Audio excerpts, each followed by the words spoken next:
এই দেশেই আমাদের জন্ম, এই দেশেই আমাদের মৃত্যু, এই দেশই আমাদের প্রথম ঠিকানা, এই দেশই আমাদের শেষ ঠিকানা।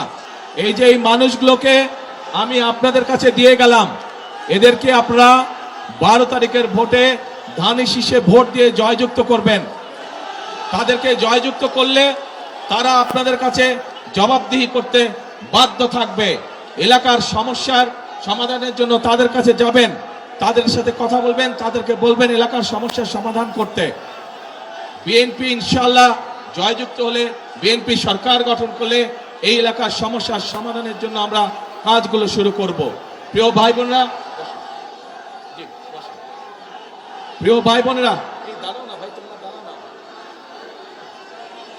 প্রিয় ভাই বোনেরা, কথা একটাই, আমাদেরকে দেশকে গড়তে হবে।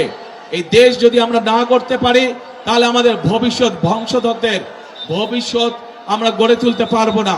কাজে আসুন, এই দেশ আমার, আপনার, আমাদের সকলের শেষ ঠিকানা। এই দেশেই আমাদের জন্ম, এই দেশেই আমাদের মৃত্যু, এই দেশই আমাদের প্রথম ঠিকানা, এই দেশই আমাদের শেষ ঠিকানা। সেই জন্য এই দেশকে গড়ে তুলতে হলে আমাদের সকলকে ঐক্যবদ্ধ থাকতে হবে, আমাদের সকলকে একসাথে কাজ করতে হবে। 12 তারিখের নির্বাচনে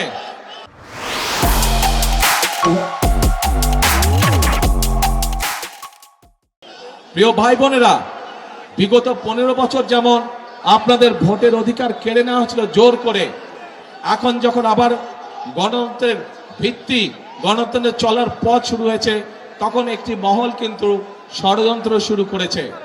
কাজেই আপনাদের সকলকে অনুরোধ করব চোখ কান খোলা রাখার জন্য, যাতে আবার আপনাদের ভোটের অধিকার, কথা বলার অধিকার কেউ ষড়যন্ত্র করে কেড়ে নিয়ে যেতে না পারে। ভোটের দিন কখন যাবেন ভোট দিতে? কি ভাইরা, কখন যাবেন ভোটের দিন? এইবার ভোটের দিন যারা যারা তাহাজ্জুদ পড়েন না, তাহাজ্জুদের ওয়াক্তে উঠতে হবে। যারা পড়েন তাহাজ্জুদ ঠিক আছে, তারা তো পড়েনি, তাহাজ্জুদ ঘরে পড়ে আর যার যার ভোট কেন্দ্রে যাবেন। ভোট কেন্দ্রে গিয়ে ওখানে ভোট কেন্দ্রের সামনে ফজরের জামাত নামাজ আদায় করবেন জামাতে করে। তারপর 7টা থেকে ভোটের লাইনে দাঁড়িয়ে যাবেন, একদম হিসাব নিকাশ বুঝে তারপরে ঘরে ফিরবেন। শুধু ভোট দিয়ে ঘরে ফিরবেন না, হিসাব বুঝে নিয়ে ঘরে ফিরবেন।